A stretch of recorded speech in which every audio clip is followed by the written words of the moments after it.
Bonjour à tous et bienvenue sur la chaîne Wrestling Love. On se retrouve aujourd'hui pour une toute nouvelle vidéo et c'est une vidéo review de DDT Go to DDT Volume 1.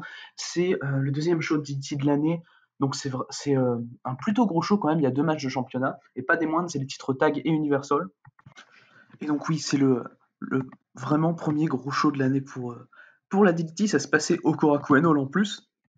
Personnellement, c'est un show qui m'a hypé bien, compte tenu de certains matchs. T'as le Takeshita et Mao contre Arashima et Naya qui m'a hypé bien. Le match pour les titres tag, évidemment.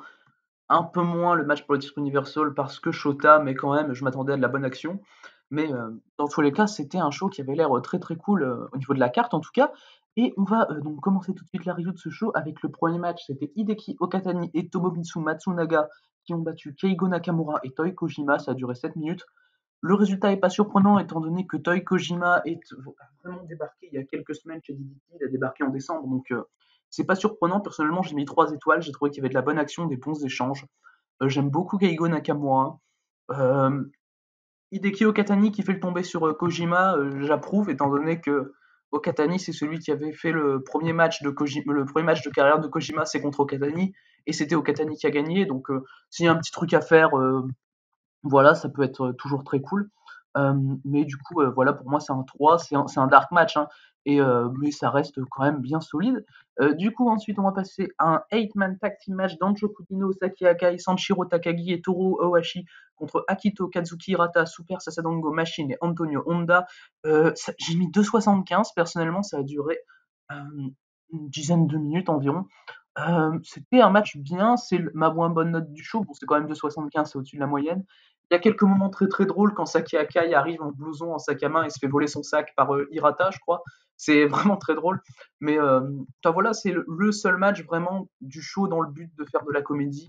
Ça reste bien drôle. Voilà, il y a dans le Shokudino, il y a Kazuki Hirata. Et franchement, c'était en tout cas bien cool à suivre. Euh, c'est globalement RAS, victoire de Akito, Honda, Hirata et Sasadango Machine. Assez logique, étant donné qu'Akito et Hirata sont 2 tiers des champions Six-Man et qu'ils n'allaient pas faire perdre les champions Six-Man contre eux, notamment dans Jokudino, Sanshiro Takagi ou Toruwashi, en plus là dans le but de faire de la comédie. Mais voilà, pour un match comédie, DDT, en tout cas, ça fait bien le taf. C'est un bon match, bien plaisant à voir. Et du coup, on va passer à un match 2 contre 2. C'était Matt Pauli et Yuji Ino. Yuji Ino qui vient récemment de rejoindre Damnation. Et ils affrontaient Chris Brooks et Shunma Katsumata. Finalement, c'est Yuji Ino et Matt Pauli qui vont remporter le match. Et c'est Yuji Ino qui fait le tomber sur Shunma Katsumata, ce que je trouve assez logique. Étant donné que Yuji Ino est en train d'être buildé fort et c'est ce qu'il faut faire, à mon avis. Et Katsumata est celui pour moi qu'il fallait pin et pas Brooks. Donc je trouve ça assez logique. Katsumata n'est pas spécialement à montrer fort, contrairement à Brooks. Donc voilà, Eugino et Matt Pauli, c'est une belle équipe de big man. Eugino, il frappe très très fort avec Chris Brooks. Il y a eu des moments très très drôles où t'as un échange d'Atemi et t'as Ino qui sent rien. Brooks, il continue et finalement, il a même mal à la main à porter les Atemi à Eugino. Mais en tout cas, franchement, c'était vraiment bon. Ça a duré 8 minutes et j'ai mis 3,25 parce que c'est pas non plus incroyable, mais franchement, ça fait le taf, c'est plaisant à voir. Et en tout cas, Eugino et Chris Brooks sont excellents dans tout ce qu'ils font. Ensuite, on va passer à un match qui m'a hypé bien, comme je l'ai dit tout à l'heure, Aratima et Yukio Naya contre Konosuke Takeshita et Mao. C'est une victoire de Takeshita et Mao en 10 minutes avec Mao qui fait le tomber sur Yukio Naya. Le match est excellent, c'est mon deuxième match préféré du show. J'ai mis 3,75, c'est que dire Arashima, Takeshita, les mecs se foutent des échanges, c'est magnifique. À chaque fois qu'ils se rencontrent dans un ring, il y a un peu de storytelling, il y a des bons kicks, tout ce qui est là est bien. C'est très bien de donner la victoire à Mao, qui en avait selon moi peut-être plus besoin que Takeshita quand même. Mao, c'est un jeune qu'il faut bien construire et c'est cool de lui donner la victoire. Voilà. J'apprécie ça de la part de DDT. Après, Arashima est absolument pas décrédibilisé, c'est Yukio Naya qui prend le pin. Yukio Naya, c'est pas ce qu'il y a de plus important chez DDT, donc je comprends tout à fait le choix qui a été fait. C'est même pour moi le bon, étant donné les 4 noms qui étaient dans le match. En tout cas, voilà, Takeshita et Arashima sont 2 gars qui sortent des performances tout à fait incroyables à chaque fois qu'ils se rencontrent. Et franchement, j'ai hâte de revoir un match entre les deux. Pourquoi pas si, par exemple, Arashima prend le titre KOD Openweight encore une fois. Euh, Pourquoi pas voir Takeshita lui prendre dans un ultime match entre les deux. C'était Arashima qui avait pris le titre à Takeshita à Ultimate Party 2019. Donc Et depuis, c'est Takeshita qui a eu qui avait vraiment plus confiance en lui, et finalement Takeshita a fini par battre Arashima en décembre dernier au Dio Grand Prix, donc ça peut vraiment conclure l'histoire en tout cas. Mais voilà, très bon match que je conseille bien, 10 minutes d'excellent catch. Ça m'a été bien, ça a été à la hauteur pardon, de mes attentes. Du coup, on va passer ensuite au dernier match avant les matchs de championnat, c'était Makoto Oishi, Mizuki Watadze et Yusuke Okada, nouvel arrivant du côté de chez DDT, ancien de chez All Japan, contre Daisuke Sasaki, qui revient de blessure, qui s'était blessé au premier jour du Dio Grand Prix contre Konosuke Takeshita, et il faisait équipe avec deux autres membres de Damnation, Nobuhiro Shimatani et Tetsuya Endo. Le match a duré 12 minutes. Et évidemment, c'était un très bon match, hein, vu les catcheurs qu'il y a dedans, c'est assez logique. J'ai mis 3,25 parce que c'est pas non plus ouf. C'est Makoto Oishi qui soumet Nobuhiro Shimatani pour donner la victoire à Junretsu, que Yusuke Okada n'a pas encore joint officiellement, mais va sûrement rejoindre très bientôt. En tout cas, ça fait aucun doute pour moi. Mais en tout cas, bonne performance de Daisuke Sasaki pour son retour de blessure. Il a été prudent, il a été bon dans ce qu'il a fait. C'était très cool à voir. Tetsuya Endo a pour moi carré le match. Il a des très bonnes séquences avec Yusuke Okada. Le match a bien mis over, je trouve, Yusuke Okada pour son premier match chez DDT. Et Endo l'a bien fait également, donc c'est super.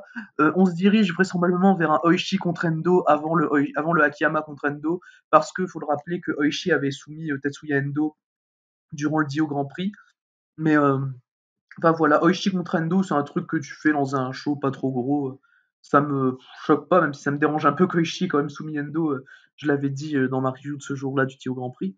Mais voilà, ça reste sur ce Six-Man-là, et uniquement ce Six-Man-là, c'est un excellent match. Enfin, c'est pas oufissime, mais clairement, j'ai passé un bon moment devant. Et Tetsuya Endo fait comme à son habitude une excellente performance. Voilà, victoire de Makoto Oishi. J'aurais peut-être aimé que Yusuke Okada gagne, mais c'est pour builder Oishi, ça me paraît logique. Du coup, on va passer maintenant un peu plus en longueur sur les deux matchs de championnat qu'il y avait pendant le show. Et on commence avec le match de championnat par équipe. C'était Kazusada Higuchi et Yukio Sakaguchi, donc Eruption, qui défendaient contre Shima et Soma Takao. Ça a duré 16 minutes. Et franchement, le suspense était là tout le long. Pour moi, en fait, le truc, c'est que Higuchi, je le vois bien aller vers le titre KOD Openweight et Sakaguchi vers le titre Universal. Pourquoi pas? Donc je me suis dit, ils peuvent perdre les titres. Mais d'un côté, surtout qu'ils ont quand même. Enfin, ça me surprendrait pas qu'ils aient que 2 mois et demi de règne, étant donné qu'ils ont eu un long règne de champion Six-Man quand même. Mais ils ont eu, il me semble, 4 mois de règne de champion Six-Man. Et enfin voilà, Higuchi et Sakaguchi ont fini par conserver. Euh, Ça m'aurait pas surpris de voir Shima et Soma Takao gagner pour mettre en avant Takao et donner un titre à Shima. Voilà les Den Hearts, donc le mélange des Damnation et de Strong Hearts. Ça m'aurait pas surpris qu'ils veuillent mettre over Soma Takao. Et ce match, c'est mon match préféré du show. J'ai mis 3,75. J'ai trouvé que c'était un excellent match. Les séquences de kick de Sakaguchi sur Takao, c'était génial. Takao sort ultra over du combat. Son équipe avec Shima, elle fonctionne vraiment, vraiment très bien.